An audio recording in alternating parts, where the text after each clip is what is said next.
یہاں سے فاطمہ کو کہا جا رہا ہے رضی اللہ تعالیٰ عنہ، یہاں سے علی سے کہا جا رہا ہے رضی اللہ تعالیٰ۔ آپ لوگ تہجد کے وقت کیوں نہیں اٹھتے ہو؟ یہاں سے فاطمہ کہتی ہیں کہ جب ہمیں اللہ بیدار کرتا ہے تب ہم بیدار ہوتے ہیں۔ آپ کو یہ ایکسکیوز دینے میں کسی بھی لحاظ سے اپنا وجود زیبا اور شایع نہیں ہے۔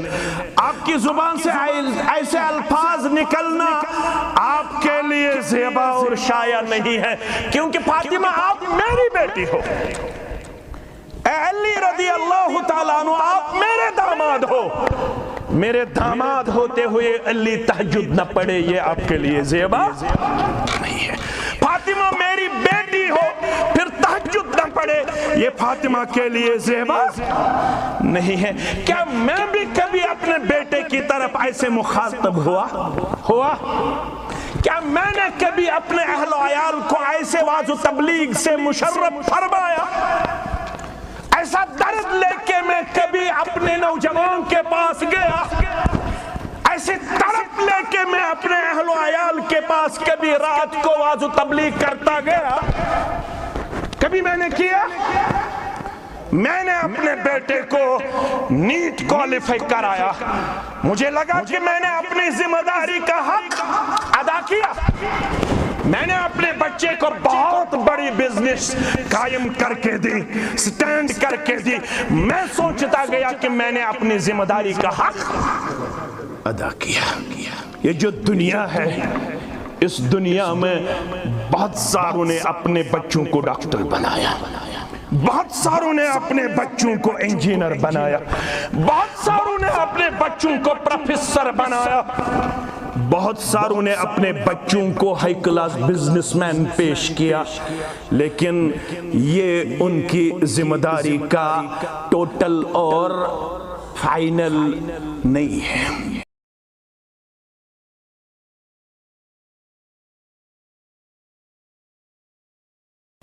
السلام علیکم ورحمۃ اللہ وبرکاتہ۔ ان الحمد للہ نحمده ونستعینه ونستغفره ونعوذ باللہ من شرور انفسنا ومن سیئات اعمالنا، من يهده الله فلا مضل له ومن يضلله فلا هادي له۔ أشهد أن لا إله إلا الله وحده لا شريك له، وأشهد أن محمدًا عبده ورسوله، أما بعد فإن خير الحديث كتاب الله، وخير الهدي هدي محمد صلى الله عليه وسلم، وشر الأمور محدثاتها، ألا وكل محدثة بدعة، وكل بدعة ضلالة، وكل ضلالة في النار۔ يقول الله تعالى وتبارك في الفرقان الحميد والقرآن العظيم بعد أعوذ بالله من الشيطان الرجيم، يا أيها الذين آمنوا قوا أنفسكم وأهليكم نارا وقودها الناس والحجارة عليها ملائكة غلاظ شداد لا يعصون الله ما أمرهم ويفعلون ما يؤمرون۔ وقال النبي صلى الله عليه وسلم، كلكم راع وكلكم مسؤول عن رعيته، أو كما قال عليه الصلاة والسلام۔ رب اشرح لي صدري ويسر لي أمري واحلل عقدة من لساني يفقه قولي، رب زدنا علما، سبحانك لا علم لنا إلا ما علمتنا إنك أنت العليم الحكيم۔ اللهم صل على محمد وعلى آل محمد كما صليت على إبراهيم وعلى آل إبراهيم إنك حميد مجيد۔ اللهم بارك على محمد وعلى آل محمد كما باركت على إبراهيم وعلى آل إبراهيم إنك حميد مجيد۔ اللهم احسن عاقبتنا في الامور كلها واجرنا من خزي الدنيا وعذاب الاخره. اللهم مغفرتك اوسع من ذنوبنا ورحمتك ارجى عندنا من اعمالنا. اللهم اعتق رقابنا ورقاب آبائنا وأمهاتنا وإخواننا من النار. اللهم احفظنا يا فياض من جميع البلايا والأمراض. اللهم احفظنا بالإسلام قائما واحفظنا بالإسلام قائدا واحفظنا بالإسلام راكدا ولا تشمت بنا عدوا ولا حاسدا. اللهم حاسبنا حسابا يسيرا. رب ارحمهما كما ربياني صغيرا. واغفر لنا وللمؤمنين والمؤمنات والمسلمين والمسلمات الأحياء منهم والأموات إنك غافر الذنوب والخطايا برحمتك يا أرحم الراحمين. آمين يا رب العالمين. اے خدا تو شفا دے میں بیمار ہوں. اے خدا تو شفا دے میں بیمار ہوں. ایک اجیڑا ہوا میں گناہگار ہوں. ایک اجیڑا ہوا میں گناہگار ہوں.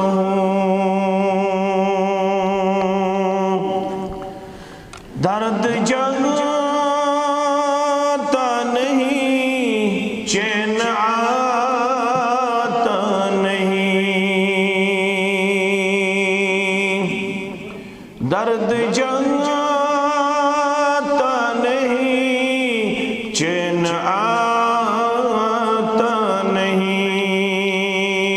درد سے چور ہوں اور لاچار ہوں. درد سے چور ہوں اور لاچار ہوں. ایک اجیڑا ہوا میں گناہگار ہوں. جسم تڑپا ہوا روح بے چین ہے. جسم تڑپا ہوا روح بے چین ہے. میں مصائب میں مولا بہت گرفتار ہوں. میں مصائب میں مولا بہت گرفتار ہوں. ایک اجیڑا ہوا میں گناہگار ہوں. دل شکستہ ہوں میں نیند آتی نہیں. دل شکستہ ہوں میں نیند آتی نہیں. میں مسلسل عذابوں سے دو چار ہوں. میں مسلسل عذابوں سے دو چار ہوں. ایک اجیڑا ہوا میں گناہگار ہوں. تیری رحمت سے مایوس لیکن نہیں. تیری رحمت سے مایوس لیکن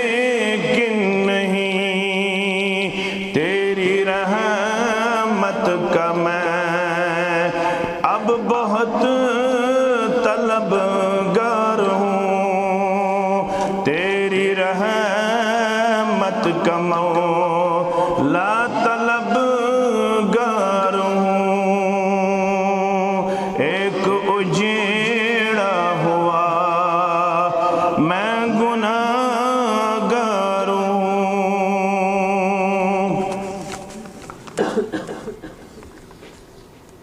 تمام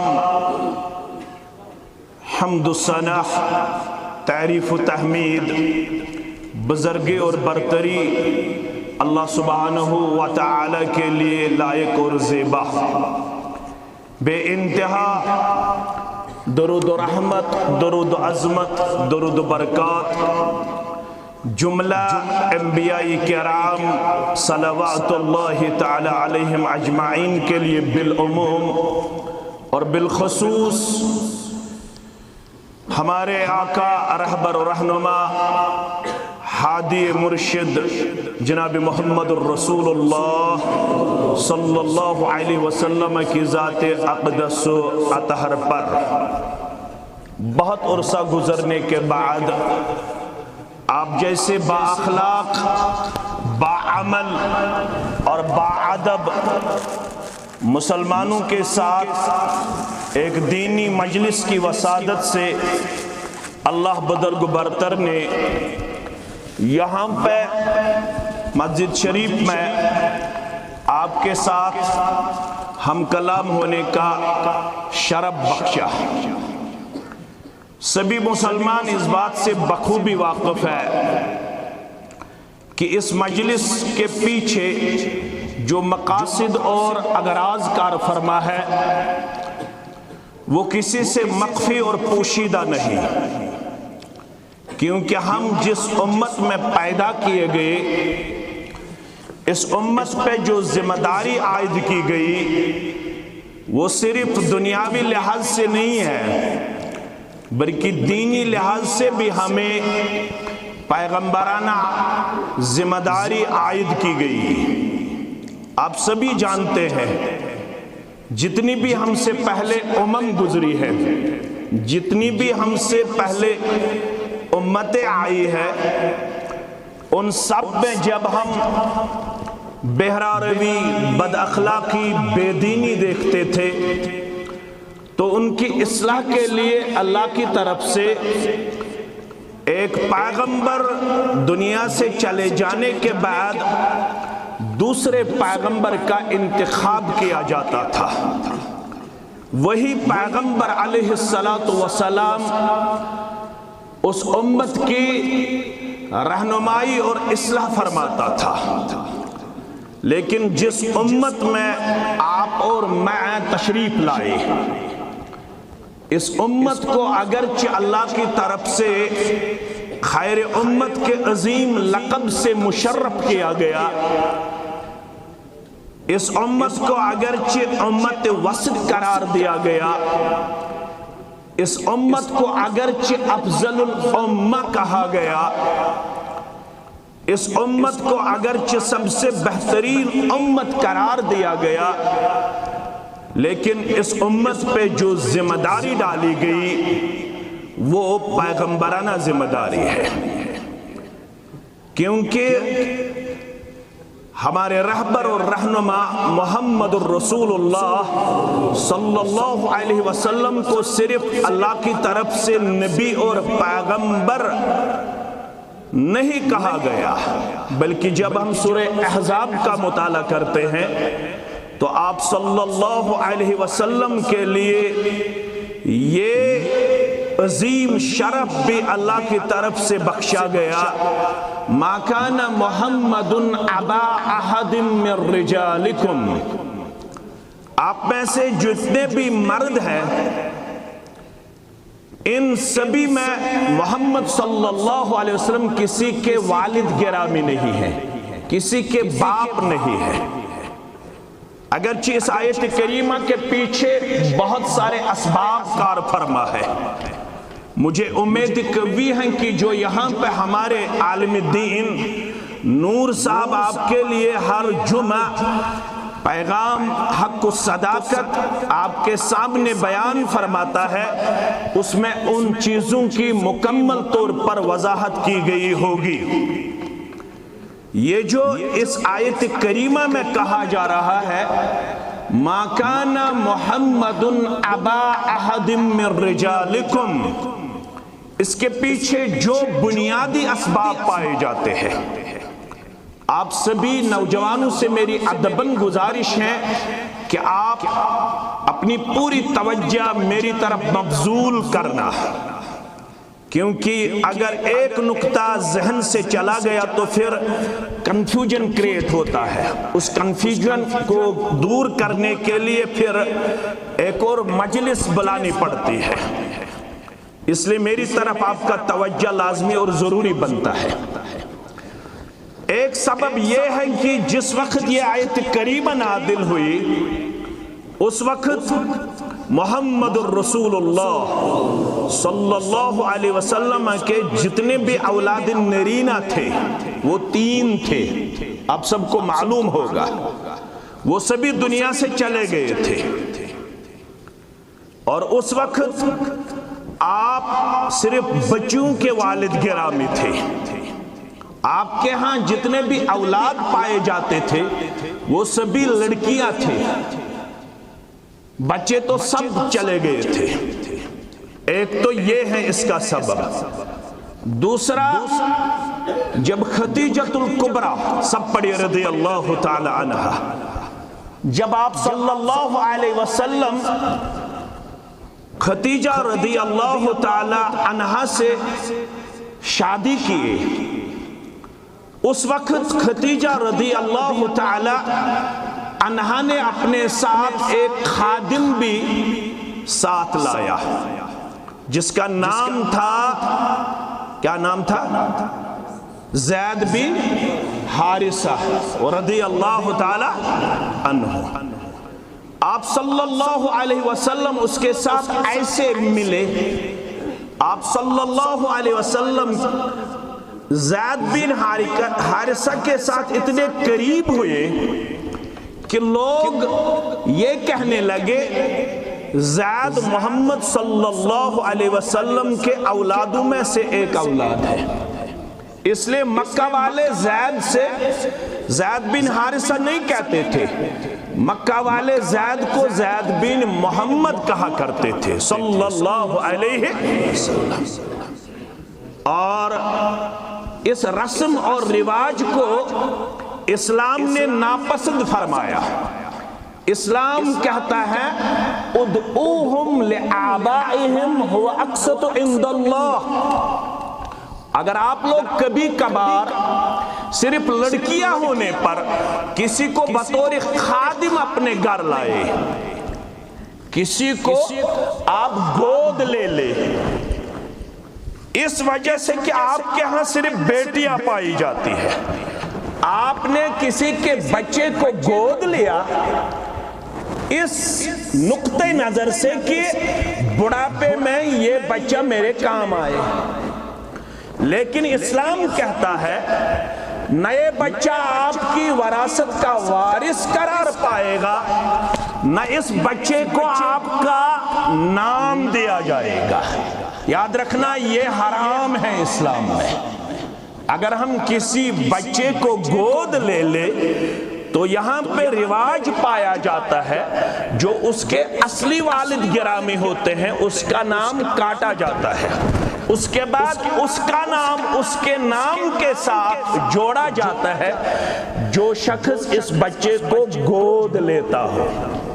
لیکن اسلام کہتا ہے ادعوہم لآبائہم، اس بچے کو اپنے ہی باپ کے ساتھ منسوب کرنا اسلام سکھاتا ہے۔ اس کو جب بھی پکارا جائے تو اپنے ہی والد گرامی کے نام سے اس بچے کو موسوم کیا جائے گا، پکارا جائے گا۔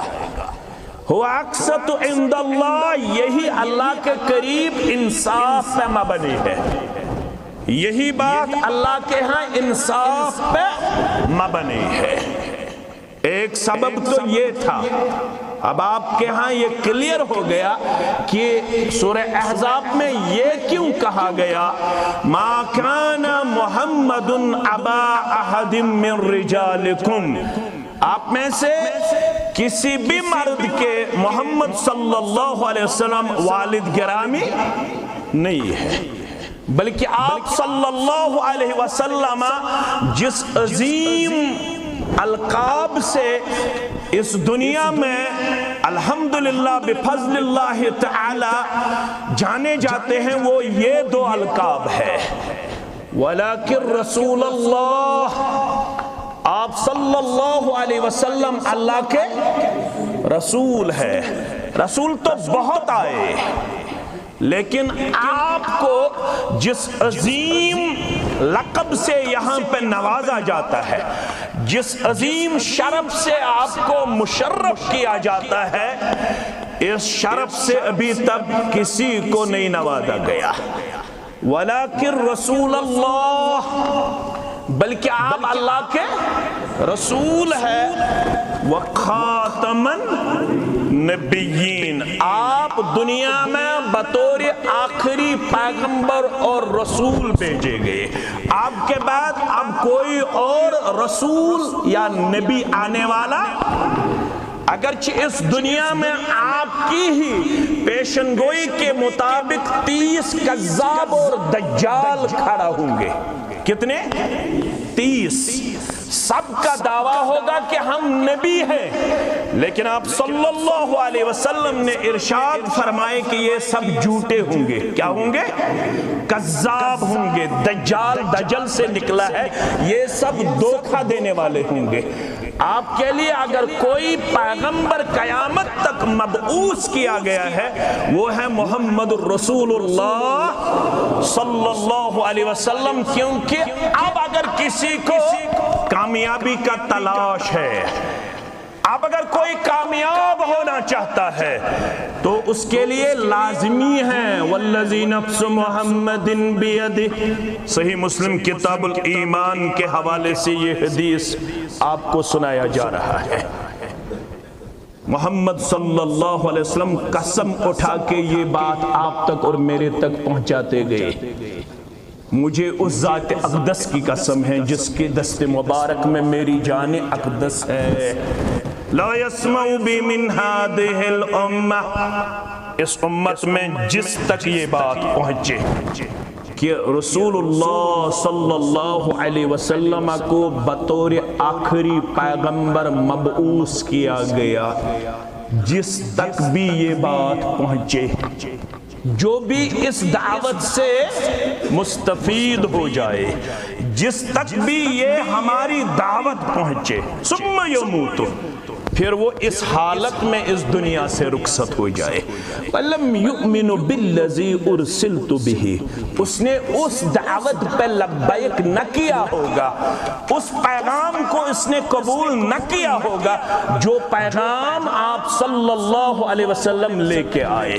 جو دعوت آپ صلی اللہ علیہ وسلم دیتے گئے، یہ شخص اس دعوت کے تئیں اپنے آپ کو بعید پیش کر گیا، اس شخص نے اس دعوت کی طرف اپنی توجہ مبذول نہ کی ہوگی، اس شخص نے اس دعوت کو ٹھکرایا ہوگا، ثم يموت ولم يؤمن بالذي ارسلت به، اس کے لیے وارننگ دی جاتی ہے، الا كان به اصحاب النار، ایسا شخص ہر حالت میں آگ میں جلے گا، جہنم میں جائے گا۔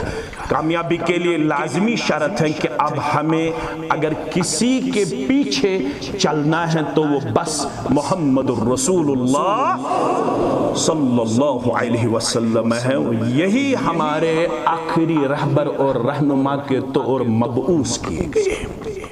ایک تو یہ ہے اس آیت کریمہ کے پیچھے اسباب، دوسرا اس آیت کریمہ کے حوالے سے یہ ہمیں سبق دیا جاتا ہے کہ اب آپ ہی پر اس امت کی اصلاح اور اس امت کے رہنمائی لازمی اور ضروری قرار دی گئی ہے۔ اب اگر آپ اپنی بستی میں لوگوں کو دین سے دور ہوتے دیکھو گے، لوگوں کو آپ بہرا رو پاؤ گے، لوگوں کو آپ بد اخلاق پاؤ گے، لوگوں کو آپ بے حیائی میں مبتلا پاؤ گے، لوگوں کو آپ دین سے بھاگتے ہوئے پاؤ گے، تو آپ کے لیے خاموش بیٹھنے کی اجازت؟ آپ کی بستی میں ضرور ایسی جماعت ہونی چاہیے۔ ایک تو پوری امت پہ یہ ذمہ داری عائد کی جا رہی ہے، میری طرف آپ پوری توجہ مبذول فرمانا۔ ایک تو ہے کنتم خیر امت اخرجت للناس، پوری امت کو انسانیت کے لیے چنا گیا، پوری امت کو۔ اس امت کا انڈیویجول بھی ریسپانسبل ہے، اس امت پہ کلیکٹیولی بھی یہ ریسپانسبلٹی عائد کی جا رہی ہے۔ اس امت کا فرد واحد بھی ذمہ دار ہے اور اس امت کی اجتماعیت بھی ذمہ دار ہے۔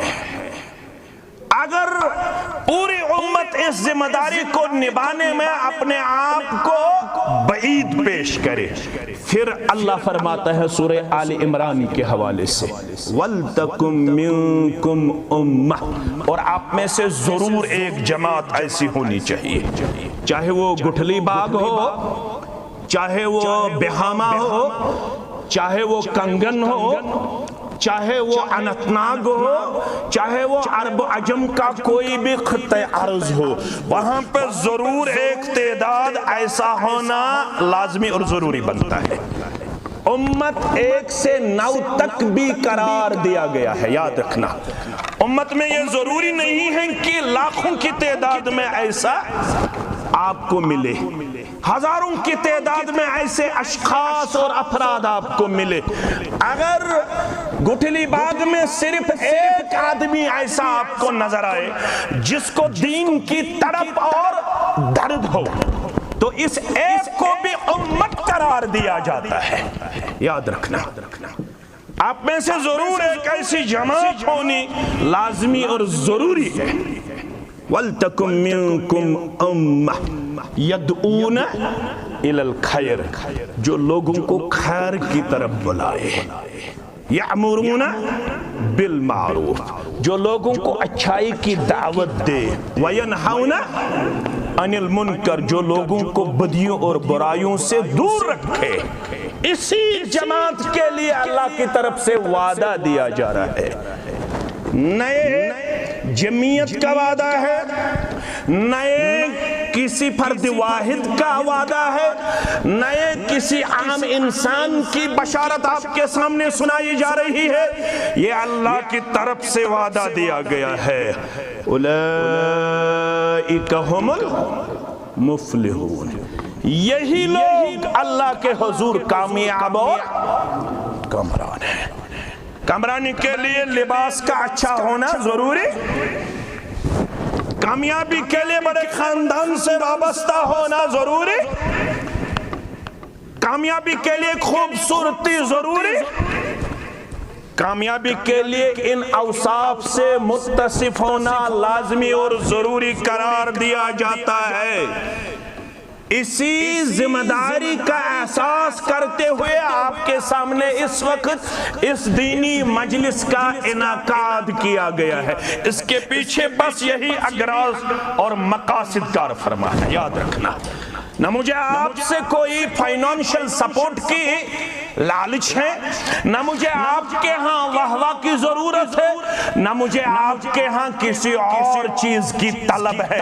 بس اس مجلس کو آرگنائز کرنے کے پیچھے اگر کوئی مقصد کار فرما ہے تو وہ بس اسی ذمہ داری کا احساس اور اسی ذمہ داری کے تئیں اپنے آپ کو کسی حد تک کما حق کہو کہنا میرے لیے زیبا اور شایع، کسی حد تک اسی ذمہ داری کے تئیں میں بھی اپنے آپ کو وفادار و وفاشار پیش کرنے میں کامیاب کامران جاؤں، یاد رکھنا۔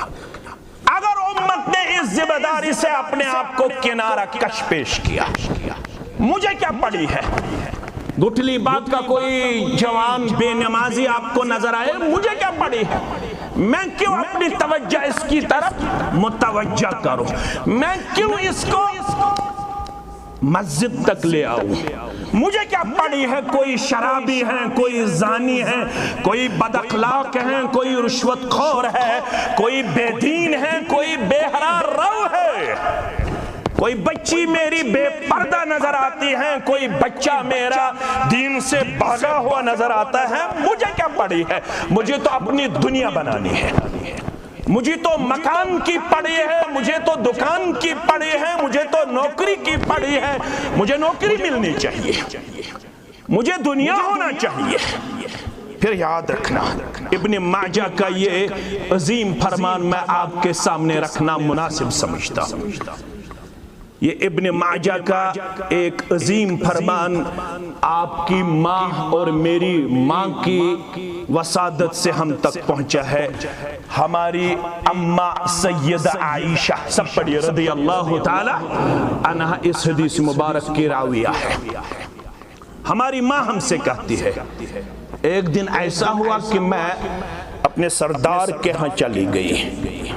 میرے سردار کسی گھر میں تشریف فرما تھے، کسی حجرے میں تشریف فرما تھے، کسی کمرے میں تشریف فرما تھے۔ مختلف بیویاں تھی، مختلف ازواج مطہرات تھی۔ آپ سب کو معلوم ہونا چاہیے کہ ٹوٹل جو ہماری مائیں گزری ہے وہ 12 ہے۔ کتنی ہے؟ ان میں 11 آزاد ہے، ایک تو کنیز تھی جس کو آزاد کر کے پھر آپ صلی اللہ علیہ وسلم نے اپنے نکاح میں لایا۔ اس کا نام بھی آپ کو معلوم ہونا چاہیے، ماریہ قبطیہ سب پڑھی رضی اللہ تعالی، جس کے بطن مبارک سے اللہ نے ایک عظیم اولاد آپ کو عطا فرمایا جس کا نام تھا ابراہیم رضی اللہ تعالی۔ 8 ہجری میں ابراہیم کا انتقال ہوا۔ سب سے آخری بچہ جو اس دنیا سے چلے گئے اولاد نرینہ میں سے وہ یہی ابراہیم تھے رضی اللہ تعالی۔ اور بیک وقت آپ کے ہاں 9 بیویاں پائی جاتی، 9، اور الگ الگ آپ ان کے ہاں ایک ایک رات گزارتے تھے۔ اما عائشہ کہتی ہیں رضی اللہ تعالی عنہا ایک دن میں اپنے سردار کے ہاں چلی گئی، اور جب میں داخل ہوئی سلام و کلام کرنے کے بعد جب میں نے آپ کے روئی پر نور کی طرف نظر اٹھا کے دیکھا تو مجھے لگا، حدیث کے الفاظ ہیں قد حفظہ شیء، حدیث کے جو الفاظ آئے ہیں وہ یہ ہیں کہ مجھے لگا کہ آج آپ کچھ خاص بیان فرمانے والے ہیں۔ میں نے جب روئی مبارک کی طرف نظر اٹھائی تو مجھے لگا کہ آج میرے سردار کچھ خاص بیان فرمانے والے ہیں۔ اس کے بعد کیا ہوا؟ فتودع، آپ صلی اللہ علیہ وسلم نے وضو فرمایا، آپ صلی اللہ علیہ وسلم نے وضو کیا۔ وما کلم احدا، اس کے بعد آپ کسی سے کلام نہیں فرمائے بلکہ آپ نے خاموشی اختیار کی، کسی سے آپ نے بات چیت نہیں کی۔ اس کے بعد کیا ہوا؟ ثم دخل المسجد، اس کے بعد آپ صلی اللہ علیہ وسلم مسجد نبوی میں داخل ہوئے۔ ثم قعد علی المنبر، اس کے بعد آپ منبر پہ چڑھے۔ کس پہ چڑھے؟ منبر پہ چڑھے۔ اس کے بعد فحمد اللہ واثنى علیہ، سب سے پہلے اپنے اللہ بزرگ برتر کی حمد و ثنا بیان فرمائے، اللہ بزرگ برتر کی بزرگی بیان فرمائی۔ اس کے بعد آپ صلی اللہ علیہ وسلم نے ارشاد فرمایا یا ایھا الناس، اے لوگو، یقول اللہ تعالی لکم، اللہ میری وسادت سے آپ لوگوں سے فرماتا ہے، اللہ فرماتا ہے، کیا فرماتا ہے؟ مروا بالمعروف ونہوا عن المنکر، آپ پہ یہ ذمہ داری عائد کی جا رہی ہے، آپ لوگوں کو اچھائی کی طرف بلاؤ اور برائیوں سے ان کو دور رکھو، برائیوں سے ان کو منع کرتے رہو، اپنی بساط کے مطابق، اپنی پوٹینشل کے مطابق، اپنی طاقت کے مطابق، اپنی علمی بصیرت اور بصارت کے مطابق آپ کو یہ فریضہ انجام دینا ہی دینا ہوگا۔ مروا بالمعروف ونہوا عن المنکر، آپ کو اچھائی کی طرف لوگ ان کو بلانا ہے اور برائیوں سے ان کو منع قبل ان تدعوا فلا اجیب لکم، اس سے قبل کہ آپ دعائیں مانگیں گے۔ اگر آپ لوگوں نے اس فریضے سے اپنے آپ کو کنارہ کش پیش کیا، یاد رکھنا قبل ان تدعوا فلا اجیب لکم، آپ لوگ خوب دعائیں مانگو گے لیکن اللہ کے حضور آپ کی دعائیں قبول نہیں ہوگی۔ کیا سمجھا گیا؟ دعا کے لیے ضروری ہے قبولیت کے لیے کہ عقل حلال ہونا۔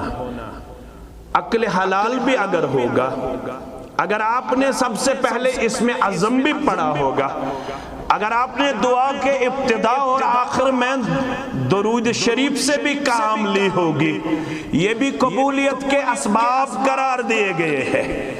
بیٹھے بیٹھے آپ نے اس میں عزم بھی پڑھا ہوگا، آپ نے دعا کرنے سے پہلے درود سے بھی کام لیا ہوگا، آپ نے آخر پر بھی درود پڑھا ہوگا، لیکن یہ سب چیزیں ہونے کے باوجود آپ کی اور میری دعائیں اللہ کے حضور قبول نہیں ہوگی۔ وجہ کیا ہوگا؟ جو دینی ذمہ داری آپ پہ اور مجھ پہ ڈالی گئی، اگر اس سے آپ لوگوں نے اپنے آپ کو کنارہ کش پیش کیا ہوگا تو کتنی دعائیں مانگو گے آپ لوگ یہاں پہ قنوت کرتے رہو، آپ لوگ جمعہ کے موقع پہ اجتماعی دعا سے بھی کام لو، آپ لوگ عید کے موقع پہ دعا سے کام لو، آپ لوگ نماز استسقاء میں اجتماعی دعا سے بھی کام لو، لیکن آپ لوگوں کی دعائیں اللہ کے حضور قبول نہیں ہوگی۔ وجہ کیا ہوگا؟ جو ذمہ داری دینی طور پر، انفرادی اور اجتماعی طور پر آپ پہ اور مجھ پہ ڈالی گئی، اگر اس سے ہم نے اپنے آپ کو بہت زیادہ بے حس اور بہت زیادہ بعید اپنے کردار کو پیش کیا ہوگا، یاد رکھنا قبل ان تدعوا فلا اجیب لکم وتسألونی فلا اوتیکم۔ آپ لوگ اپنی اپنی حاجات لے کے اللہ کے حضور آؤ گے، اپنی اپنی حاجات اللہ کے حضور مانگو گے، لیکن آپ کی اور میری حاجتیں اللہ کے ہاں روا نہیں کی جائے گی۔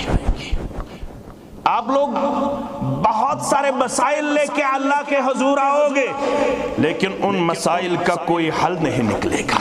وَتَسْتَنْصُرُونِي فَلَا أَنْصُرَكُمْ،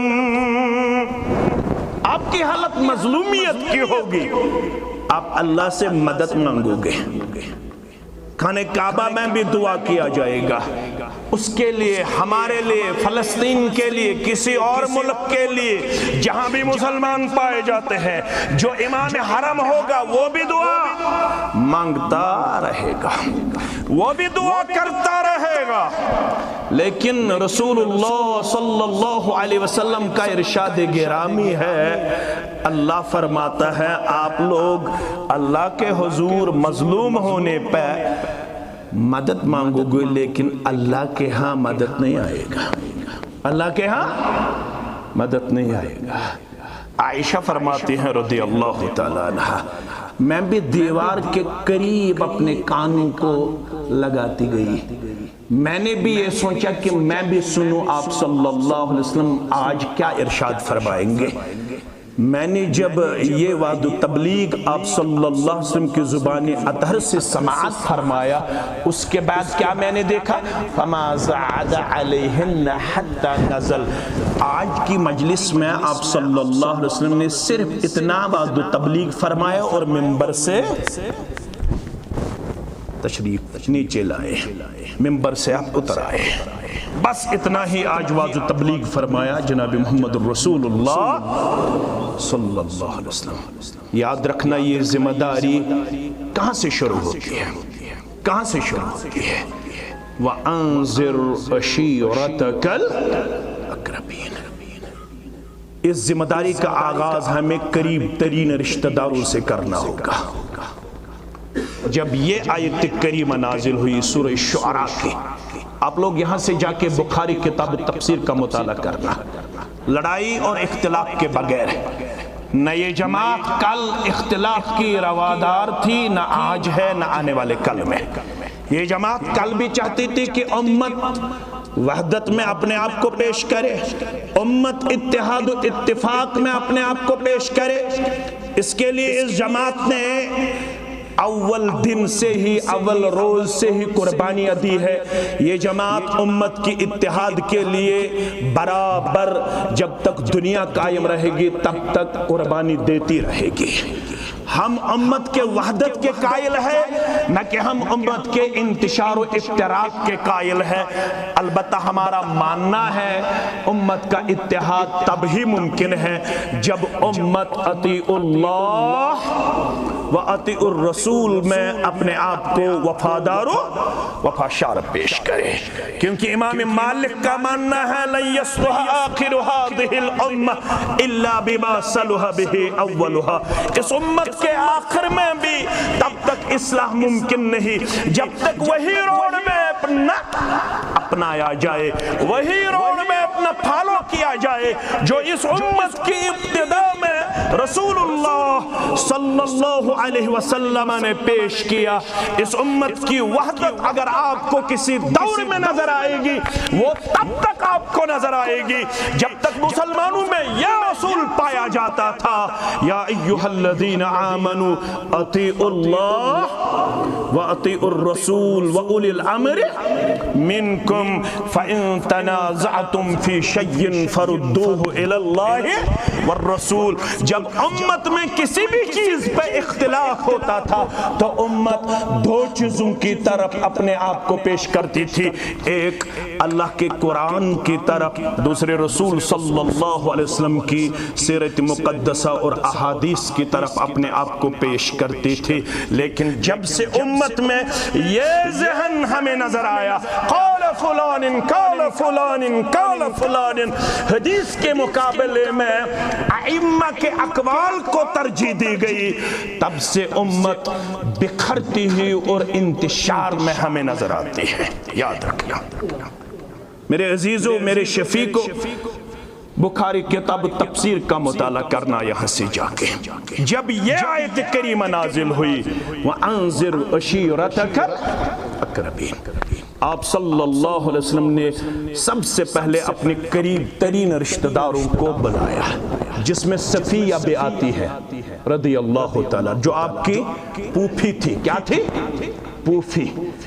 نام بتا کے آپ اس کی طرف مخاطب ہوئے، یا صفیہ بنت عبد المطلب، اے صفیہ عبد المطلب کی بیٹی، لا اغنی عنک من اللہ شیئا، یہ نہ سوچنا کہ میرا رشتہ دار محمد ہیں صلی اللہ علیہ وسلم، خود عمل کرنا، عمل کے بغیر آپ کو محمد صلی اللہ علیہ وسلم کسی کام نہیں آئیں گے، کسی کام نہیں آئیں گے۔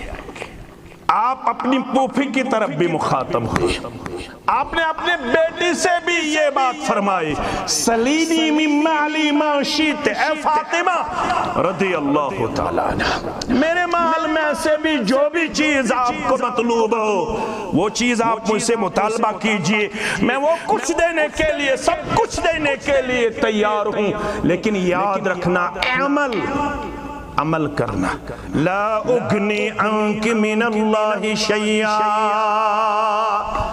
عمل کے بغیر یہ توقع نہیں رکھنا کہ محمد صلی اللہ علیہ وسلم آپ کو کسی کام آئے گا، نہیں آئے گا۔ آپ اپنے اہل و عیال کی طرف مخاطب ہوئے۔ کیا ہم نے اس ذمہ داری کو بطور والد نبھانے میں اپنے آپ کو وفادار و وفاشار پیش کیا؟ کیا ہم اس ذمہ داری کو نبھانے میں کامیاب ہوئے؟ کیا میں نے شام کو گھر آتے ہوئے اپنے اہل و عیال سے پوچھا آپ نے ظہر ادا کی، آپ نے عصر ادا کی، آپ نے مغرب نماز مسجد میں باجماعت ادا کی، آپ نے عشاء نماز باجماعت ادا کی؟ کیا مجھے یہ بخاری کتاب تہجد کا حدیث اپنے اہل و عیال کو سنانے کی کبھی توفیق ہوئی؟ جس میں آپ صلی اللہ علیہ وسلم فاطمہ اور علی سب پڑھیے رضی اللہ تعالی عنہ ورضی اللہ تعالی عنہا، آپ صلی اللہ علیہ وسلم نے ان دو قریب ترین رشتہ داروں کو تہجد کے وقت اٹھتے ہوئے نہیں پایا۔ یاد رکھنا، آپ صلی اللہ علیہ وسلم حضرت علی کے دروازے پہ رات کے تیسرے پہر ظاہر ہوئے، نمودار ہوئے، آپ نے فاطمہ کو جگایا، آپ نے علی کو بیدار کیا، اے علی رضی اللہ تعالی عنہ، اے فاطمہ رضی اللہ تعالی عنہا، آپ نماز تہجد کیوں نہیں پڑھتے ہو؟ یہاں سے فاطمہ کہتی ہے، سب پڑھیے رضی اللہ تعالی، آپ لوگ پڑھتے ہو یہاں؟ زور سے کیوں نہیں پڑھتے ہو؟ رضی اللہ تعالی عنہ، فاطمہ رضی اللہ تعالی عنہا۔ فاطمہ نے یہاں سے عرضداشت فرمایا، ہمارے جو وجود ہے یہ اللہ کے اختیار میں ہے، جب اللہ چاہتا ہے ہمیں بیدار فرماتا ہے۔ کس نے کہا؟ فاطمہ نے رضی اللہ تعالی۔ آپ صلی اللہ علیہ وسلم نے اپنے دست مبارک اپنے فخذو پہ دبایا، ران پہ دبایا، ایسے ایسے فرمایا اللہ سچ فرماتا ہے، یہ جو انسان ہے یہ بہت زیادہ جھگڑا آلود ہے، بہت زیادہ اجلت پسند ہے۔ یہاں سے فاطمہ کو کہا جا رہا ہے رضی اللہ تعالیٰ عنہ، یہاں سے علی سے کہا جا رہا ہے رضی اللہ تعالیٰ، آپ لوگ تہجد کے وقت کیوں نہیں اٹھتے ہو؟ یہاں سے فاطمہ کہتی ہیں کہ جب ہمیں اللہ بیدار کرتا ہے تب ہم بیدار ہوتے ہیں۔ آپ کو یہ ایکسکیوز دینے میں کسی بھی لحاظ سے اپنا وجود زیبا اور شایع نہیں ہے۔ آپ کی زبان سے ایسے الفاظ نکلنا آپ کے لیے زیبا اور شایع نہیں ہے، کیونکہ فاطمہ آپ میری بیٹی ہو، اے علی رضی اللہ تعالیٰ عنہ آپ میرے داماد ہو، میرے داماد ہوتے ہوئے علی تہجد نہ پڑھے یہ آپ کے لیے زیبا نہیں ہے۔ فاطمہ میری بیٹی ہو پھر تہجد نہ پڑھے یہ فاطمہ کے لیے زیبا نہیں ہے۔ کیا میں بھی کبھی اپنے بیٹے کی طرف ایسے مخاطب ہوا؟ کیا میں نے کبھی اپنے اہل و عیال کو ایسے واعظ و تبلیغ سے مشرف فرمایا؟ ایسا درد لے کے میں کبھی اپنے نوجوان کے پاس گیا؟ ایسے تڑپ لے کے میں اپنے اہل و عیال کے پاس کبھی رات کو واعظ و تبلیغ کرتا گیا؟ کبھی میں نے کیا؟ میں نے اپنے بیٹے کو نیٹ کوالیفائی کرایا، مجھے لگا کہ میں نے اپنی ذمہ داری کا حق ادا کیا، میں نے اپنے بچے کو بہت بڑی بزنس قائم کر کے دی، سٹینڈ کر کے دی، میں سوچتا گیا کہ میں نے اپنی ذمہ داری کا حق ادا کیا۔ یہ جو دنیا ہے، اس دنیا میں بہت ساروں نے اپنے بچوں کو ڈاکٹر بنایا، بہت ساروں نے اپنے بچوں کو انجینئر بنایا، بہت ساروں نے اپنے بچوں کو پروفیسر بنایا، بہت ساروں نے اپنے بچوں کو ہائی کلاس بزنس مین پیش کیا، لیکن یہ ان کی ذمہ داری کا ٹوٹل اور فائنل نہیں ہے، الٹیمیٹ نہیں ہے۔ اصل ذمہ داری جو ہے وہ یہ ہے جو آیت کریمہ میں نے آپ کے سامنے تلاوت فرمایا، سورہ تحریم کا۔ کیا فرماتا ہے اللہ؟ یا ایہا الذین آمنو، اے وہ لوگوں جنہوں نے کیا لایا؟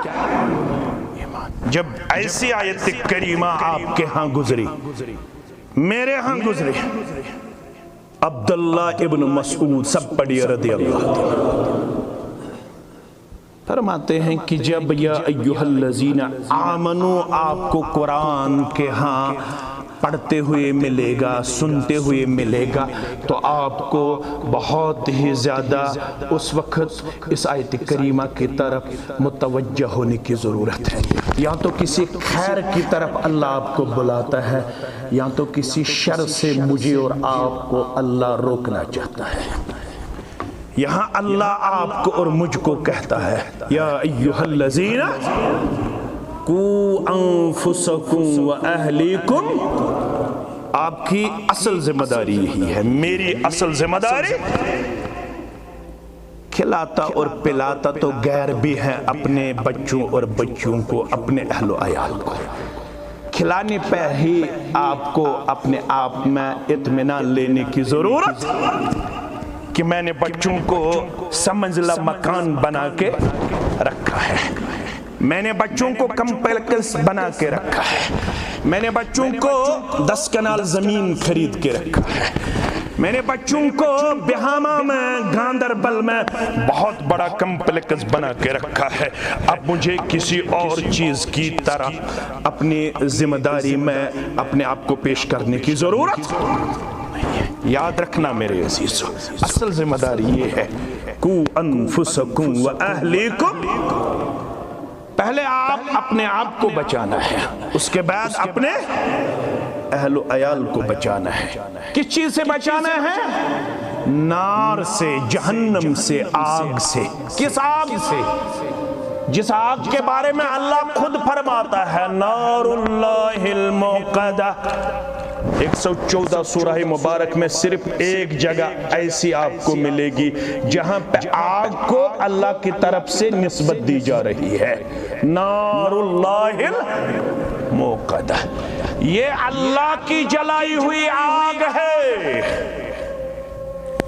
آپ نے کبھی اس آیت پہ غور کیا ہے؟ ہر روز کسی نہ کسی نماز میں یہ سورہ آپ ضرور پڑھتا ہوگا، ضرور تلاوت کرتا ہوگا، لیکن آپ نے کبھی اپنے نور صاحب سے یا کسی اور عالم سے آپ نے اس آیت کریمہ کے بارے میں تفسیر حاصل کیا ہے؟ اس کی وضاحت آپ نے کبھی کسی عالم سے سماعت کی ہے؟ نار اللہ الموقدہ، یہ اللہ کی جلائی ہوئی آگ ہے۔ اس آیت کریمہ کی تفسیر میں مفسرین فرماتے ہیں اللہ نے اس آگ کو اپنی طرف کیوں نسبت دی؟ آپ کے اور میری جلائی ہوئی آگ آہستہ آہستہ ٹھنڈی ہوتی ہے، آہستہ آہستہ ٹھنڈی ہوتی ہیں، کمزور ہوتی ہیں، لیکن جو اللہ کی طرف سے جلائی ہوئی آگ ہے یہ کبھی ٹھنڈی نہیں ہوگی، یہ کبھی کم نہیں پڑے گی، یہ کبھی آپ کو کم تر نظر نہیں آئے گی۔ اس کا جو جلاؤ ہے، اس کا جو عذاب ہے وہ دن بدن بڑھتا جائے گا، دن بدن بڑھتا جائے گا۔ اس کے جو شعلے ہیں وہ کبھی آپ کو کمزور نظر نہیں آئیں گے۔ نار اللہ الموقدہ، یہ جو دنیاوی آگ ہے یہ آپ کی، اللہ بچائے اس سے، یہ انسانوں کی چمڑی کو جلاتا ہے، لیکن جو اللہ نے آگ جلا کے رکھی ہے نار اللہ الموقدہ التی تطلع علی، اس کا اثر صرف ظاہر تک محدود نہیں ہے، اس کا اثر دلوں تک پہنچتا ہے۔ کہاں تک پہنچتا ہے؟ دلوں تک پہنچتا ہے۔ اس آگ کو پڑھنے کی ضرورت ہے، اس آگ سے اپنے آپ کو اور اپنے اہل و عیال کو بچانے کی ضرورت ہے۔ یاد رکھنا میرے عزیزو، یا ایہا الذین آمنوا قوا انفسکم واہلیکم نارا۔ میں خود نمازی ہوں، میں خود الحمدللہ با اخلاق ہوں، میں خود الحمدللہ با حیا ہوں، میں خود الحمدللہ مسجد میں 5 ٹائم حاضر رہتا ہوں، لیکن یاد رکھنا بقول علامہ احسان الہی ظہیر، سب پڑھیے رحمت اللہ علیہ، اپنی عمل سے ایک مسلمان جنتی ہوگا، جنت کا حقدار ہوگا۔ جب جنت اور جہنم کا فیصلہ کیا جائے گا، اللہ ہم سب کو جنت عطا فرمائے، آمین آمین۔ ایک آدمی اپنی عمل سے، ایک مسلمان اپنی عمل سے جنت کا مستحق ہوگا، لیکن جب جنت اور جہنم کا فیصلہ کیا جائے گا، اس جنتی آدمی کو اپنے اہل و عیال میں سے اپنی بیوی کھڑی ہو جائے گی، اپنی بیٹی کھڑی ہوگی، اپنا بیٹا کھڑا ہوگا۔ اے اللہ، یہ تو انصاف کا دن ہے۔ اس میرے والد گرامی سے پوچھئے، آپ تو خود مسجد جایا کرتے تھے، آپ تو خود اجتماعات میں جایا کرتے تھے، آپ نے خود اپنے آپ کو با اخلاق پیش کیا، آپ نے خود قرآن مجید پڑھا، آپ نے خود عقیدہ سیکھا، آپ نے خود منہج سلف الصالحین کی تعلیمات حاصل کی۔ اس سے پوچھئے کیا کبھی اس نے اپنی بیوی کو بھی عقیدہ کی تعلیم دی؟ اس سے پوچھئے کیا کبھی اس نے مجھے پوچھا آپ نے ظہر ادا کی، آپ نے عصر ادا کی؟ اس نے کبھی دینی لحاظ سے اپنی توجہ میری طرف مبذول کی؟ اس سے پوچھئے۔ یہ میرے ہاتھ سے کھاتا رہا، پیتا رہا، میں اس کے کپڑے دھوتا رہا، میں اس کے لیے اس کے بچوں کی ولادت دیتی رہی، میں اس کے ہاں 5 بچوں کی ماں بن گئی، میں نے اس کے لیے بہت پاپڑ بیلے، میں نے اس کے لیے بہت دکھ اور مصائب برداشت کیے، میں اس کے ساتھ زمین پہ جایا کرتی تھی، میں اس کے ساتھ بزنس میں اس کی ہم پلا رہی، شولڈر ٹو شولڈر میں نے اس کو مختلف مقامات پہ تعاون پیش کیا، میں دنیا کمانے میں اس کے پیچھے نہیں رہی بلکہ اس کے آگے آگے رہی، میں نے اس کو دنیا بنانے میں اپنے آپ کو بہت ہی زیادہ ممد و مددگار پیش کیا، لیکن یہ شوہر میرا جاننے والا تھا۔ اس سے پوچھئے کیا کبھی آپ نے اپنے بیوی کو سورہ فاتحہ سکھایا، سورہ بقرہ سکھایا؟ اس نے مجھے کبھی بتایا کہ نماز کے شرائط کتنے ہیں، نماز کے ارکان کتنے ہیں، واجبات کتنے ہیں، سجدہ سہو کب کیا جاتا ہے، سجدہ سہو کا طریقہ کیا ہے؟ یہ جو ہماری ماں اور بہن ہے اس کو کل تک کہا جاتا تھا کہ آپ کے لیے کھڑے نماز کی اجازت نہیں ہے، آپ کو بیٹھتے ہوئے صرف نماز پڑھنی ہے۔ کل تک میری ماں اور بہن صرف بیٹھتے ہوئے نماز ادا کرتی تھی۔ پھر اس جماعت نے یہ کنفیوژن سوسائٹی سے دور کیا، نہیں ہماری ماں بھی کھڑا ہو کے نماز ادا کر سکتی ہے۔ کل تک میں سنتا آیا کہ ہماری ماں کو یہ کہا جاتا تھا، ہماری بہن سے یہ کہا جاتا تھا کہ آپ کے لیے باجماعت نماز کی اجازت نہیں ہے۔ کیا اس نے مجھے کبھی ان کنفیوژن سے دور کیا؟ اس میرے شوہر سے پوچھئے، میں اس کا بیٹا تھا، اس نے میرے لیے ڈونیشن کے طور پر 32 لاکھ روپیہ مجھے دیے۔ کتنے؟ 32 لاکھ روپیہ۔ اس نے مجھے بنگلہ دیش بھیجا، اس نے مجھے ایران بھیجا، اس نے مجھے روس بھیجا، میں ڈاکٹر بن کے وہاں سے آیا، اس کا سر فخر سے اونچا میں نے دیکھا، یہ بہت ہی فخری اپنے آپ کو پیش کرتے گیا، میرا بیٹا ڈاکٹر بن گیا، میرا بیٹا انجینئر بن گیا، میرا بیٹا پروفیسر بن گیا، لیکن کبھی میرے باپ کو یہ خیال تک نہیں گزرا کاش میرا بیٹا قاری قرآن ہوتا، کاش میرا بیٹا حافظ کلام اللہ ہوتا، کاش میرا بیٹا عالم دین ہوتا۔ اس نے مجھے کبھی قرآن نہیں پڑھایا، اس نے کبھی مجھے درسگاہ نہیں بھیجا، میں خود درسگاہ جاتا تھا، میں 3 سال درسگاہ میں پڑھتا رہا، لیکن ایک بار بھی میرے والد گرامی مجھے درسگاہ میں نظر نہیں آئے۔ میرے استاد سے پوچھتے آج میرے بیٹے نے کتنی اپنے آپ کو بطور دیندار اپنے کردار اور گفتار کو وفادار و وفاشار پیش کیا۔ اس نے قرآن مجید کا مکمل گردان مکمل کیا، اس نے سورہ بقرہ کی تفسیر مکمل کی۔ 3 سال تک میرے والد گرامی کبھی درسگاہ مجھے پوچھنے نہیں آیا۔ ہمارے درسگاہ میں سالانہ ایک میٹنگ ہوا کرتی تھی، ہمارے استاد ہم سے کہا کرتے تھے آج کے دن آپ کے لیے لازمی ہے کہ آپ کو اپنے والد گرامی کو ساتھ لانا لازمی اور ضروری ہے۔ میں اپنے والد سے کہتا گیا، لیکن والد صاحب نے مجھے کہا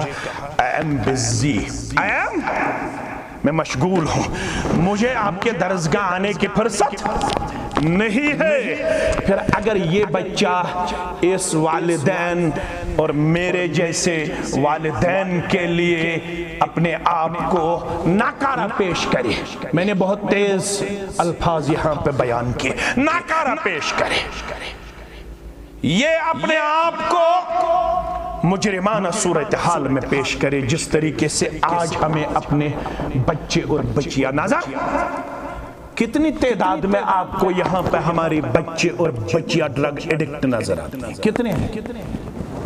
13 لاکھ بچے اور بچیاں۔ کتنے ہیں؟ 13 لاکھ لڑکے اور لڑکیاں اس وقت ڈرگ ایڈکٹ نظر آتی ہے۔ ہم بہت روتے ہیں، لیکن ہمارا رونا کسی کام کا نہیں، کیونکہ ہم نے وہ گولڈن پیریڈ ضائع کیا ہے جب ہم پہ یہ ذمہ داری عائد تھی، مروا اولادکم بالصلاۃ وہم ابناء 7 سنین، اپنے اولاد کو 7 سال کی عمر میں نماز کا حکم دینا آپ کے لیے اور میرے لیے ضرور قرار دیا گیا ہے۔ 7 سال کی عمر سے آپ کو اپنے پہلو میں اپنے بچے اور بچی کو رکھنا ہے، اس کو سکھانا ہے، اس کو تکبیر تحریمہ کہتے ہیں، اس کے بعد ہمیں ہاتھ باندھنے ہوتے ہیں، اس کے بعد ہمیں دعائے استفتاح پڑھنی ہوتی ہے، اس کے بعد ہمیں تعوذ اور تسمیہ پڑھنا ہوتا ہے، اس کے بعد ہمیں سورہ فاتح پڑھنا ہوتا ہے، اس کے بعد ہمیں فقرؤ ما تیسر من القرآن، قرآن کا کوئی حصہ پڑھنا ہوتا ہے۔ 3 سال تک اس بچے کو ہمیں اپنے ساتھ بغل میں رکھنا ہے، پہلو میں رکھنا ہے۔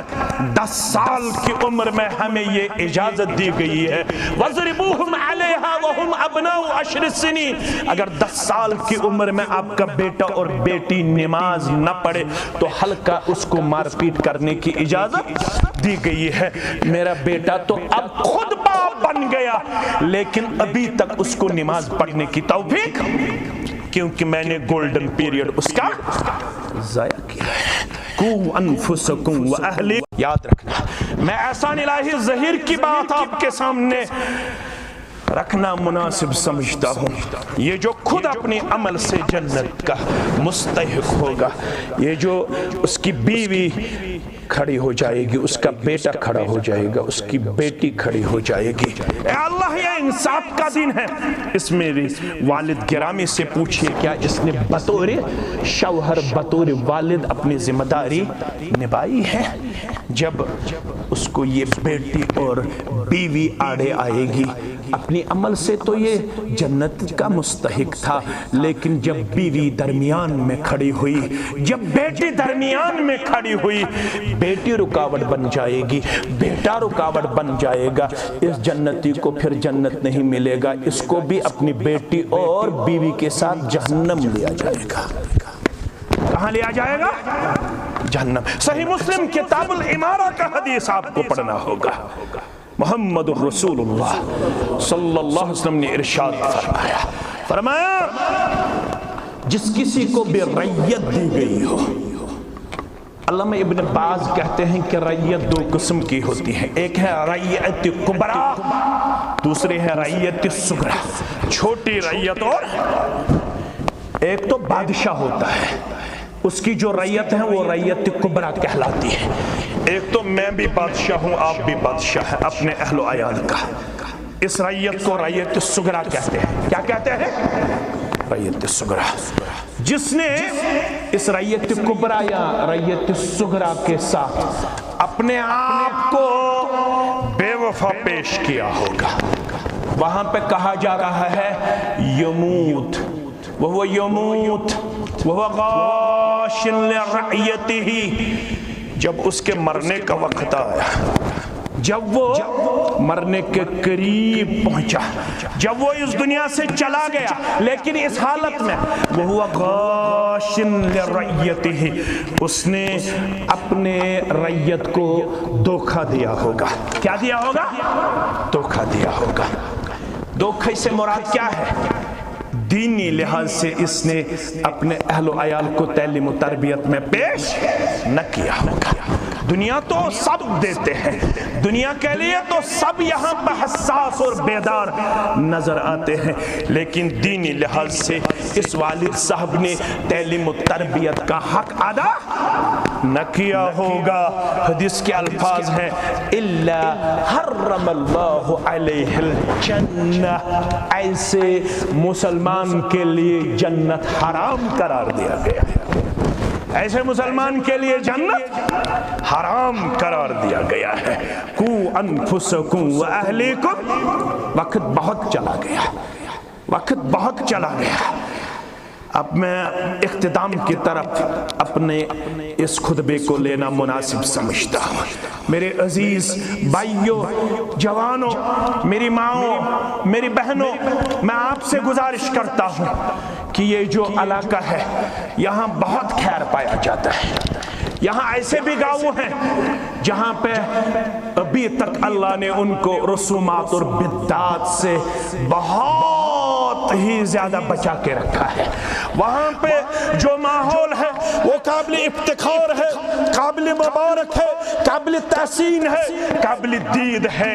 یہ منفرد گاؤں ہے اس وادی گلپوش میں، جہاں پہ ابھی بڑوں کی مانی جاتی ہے، جہاں پہ ابھی رسومات، رواجات اور بدعات سے ہمیں اپنی سوسائٹی بعید نظر آتی ہے، اور اس کے لیے ہم آپ کو مبارکباد پیش کرتے ہیں۔ یہاں پہ ایسے بھی مسلمان ہیں جو الحمدللہ بہت سالوں سے تہجد گزار ہے، جن کو اللہ نے بہت ہی اعلیٰ اخلاق اور کردار سے نوازا ہے، لیکن کچھ سالوں سے یہاں بھی ایسے افراد دیکھنے کو مل رہے ہیں جو اخلاق سے دور چلے گئے، جو اخلاق سے بعید نظر آتے ہیں، جو اس عظیم کردار سے بعید نظر آتے ہیں۔ آپ کو کلیکٹیولی یہاں پہ اصلاح معاشرہ کی کوشش جاری و ساری رکھنی ہے۔ یہ جو درسگاہ یہاں پہ چلایا جا رہا ہے اس کی طرف اپنی مکمل توجہ مبذول کرنے کی ضرورت ہے۔ یہ نہیں دیکھنا ہے کہ یہ درسگاہ اہل الحدیث مسجد میں چلتا ہے۔ ان چیزوں سے پرہیز کرنا آپ کے لیے لازمی اور ضروری ہے۔ اپنے بچوں کو ہاتھ پکڑ کے ہمیں درسگاہ لانا ہے۔ اس کے لیے ہمیں اگر ایک مہینہ بھی گزر جائے تو وہ ہمارے لیے باعث نجات ثابت ہوگا۔ میں نے ایسے بھی افراد دیکھے جن کو اللہ نے ابھی گاڑی نہیں دی ہے، ابھی ان کے پاس لائٹ ویکلز ہے، جیسے سیکورٹی ہے، جیسے ان کے پاس چھوٹی چھوٹی جو گاڑیاں ہیں وہ ان کے پاس ہیں۔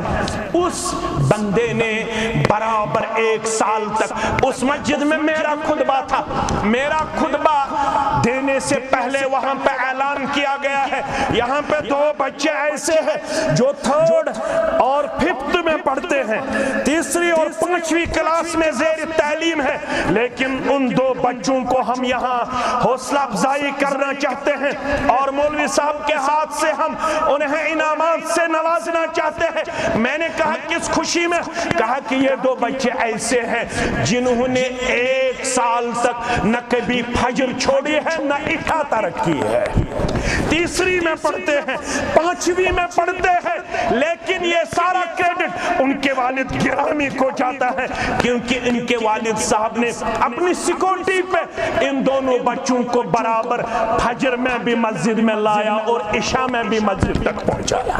اللہ اکبر۔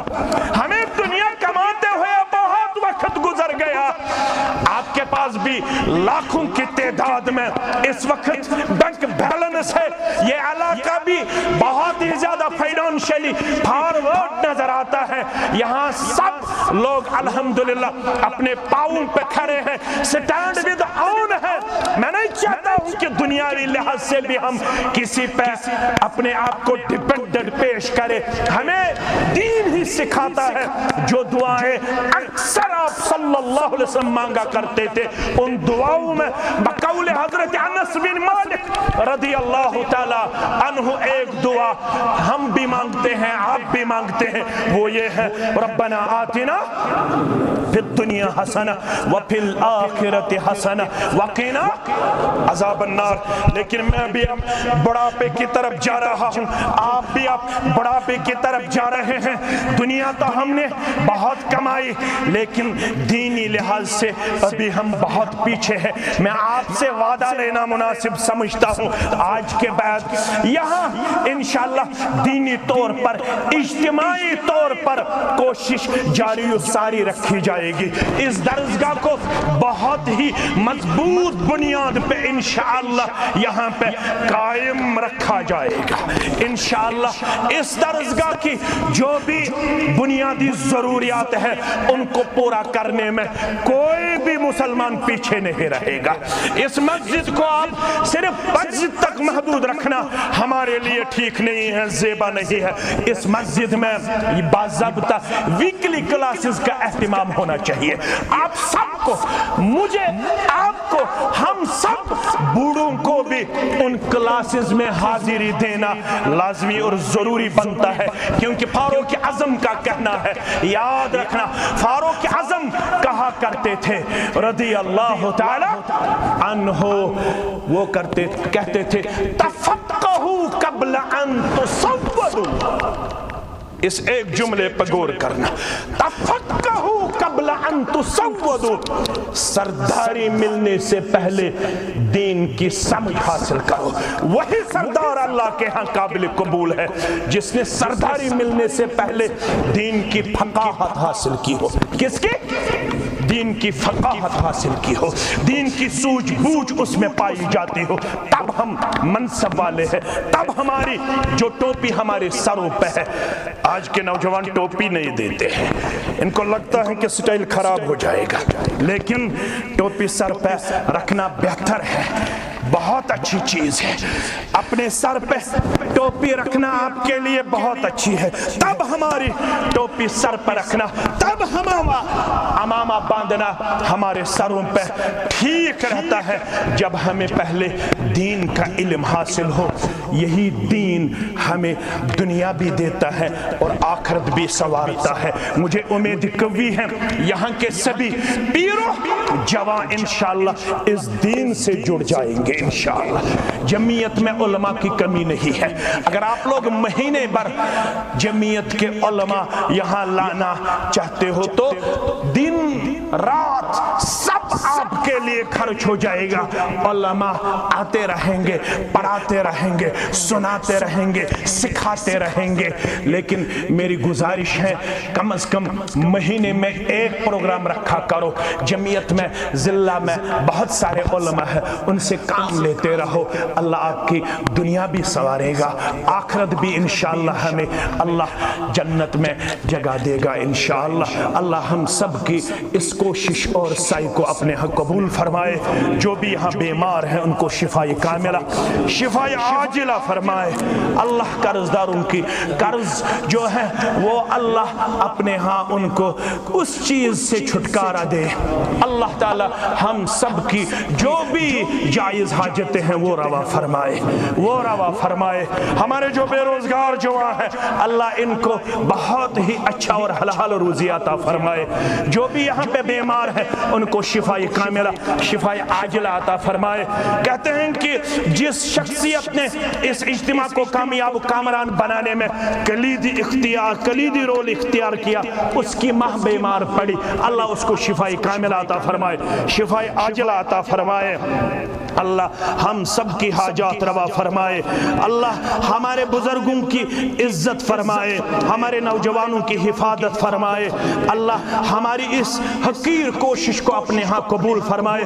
جو میرے ساتھ ذمہ داران ہیں، ناظم ضلع ہے، تحصیل کے ذمہ داران ہیں، صدر تحصیل وغیرہ، ان سب کو اللہ اپنے ہاں عزت سے نوازے، کرم سے نوازے، آپ کو بھی عزت و کرم سے نوازے۔ محمد شفیع شاہ اس مسجد میں نماز نماز پڑھتے آتے تھے، اب گزر گئے ہیں، اللہ ان کی مغفرت فرمائے، اللہ ان کی مغفرت فرمائے۔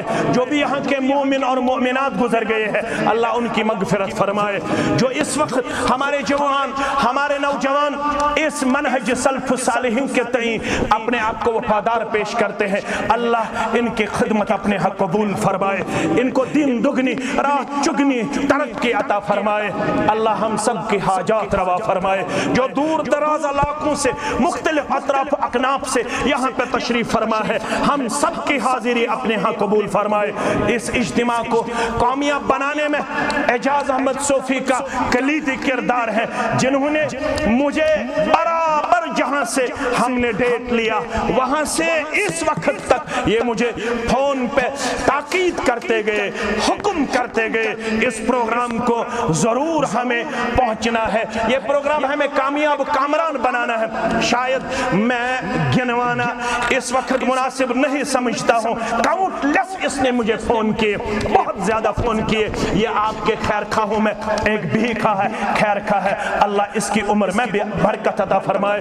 جو مختلف اطراف اکناف سے یہاں پہ مسلمان تشریف فرما ہے اللہ آپ کی عمر میں بھی برکت عطا فرمائے، آپ کی عمل میں بھی برکت عطا فرمائے، آپ کے جو اہل و عیال میں جو ہمارے نوجوان بچے اور بچیاں پائی جاتی ہیں اللہ ان کو حیادار بنائے، با اخلاق بنائے، با ایمان بنائے، ان کو ایمان سے نوازے، ان کو شرمداری سے نوازے، اللہ ان سب کو ہماری آنکھوں کی ٹھنڈک ثابت فرمائے، اللہ ہمارے والدین کو اس دنیا میں بھی عزت و وقار سے رکھے اور یہاں سے جانے کے بعد ان کو جنت الفردوس میں آپ کے مع اور میرے مع جگہ عطا فرمائے۔ اقول قولی هذا استغفر الله لي ولكل سائر المسلمين ما قلت سيئا فمن الله وما اخطأت فهو مني ومن الشيطان الرجيم والسلام عليكم ورحمة الله وبركاته۔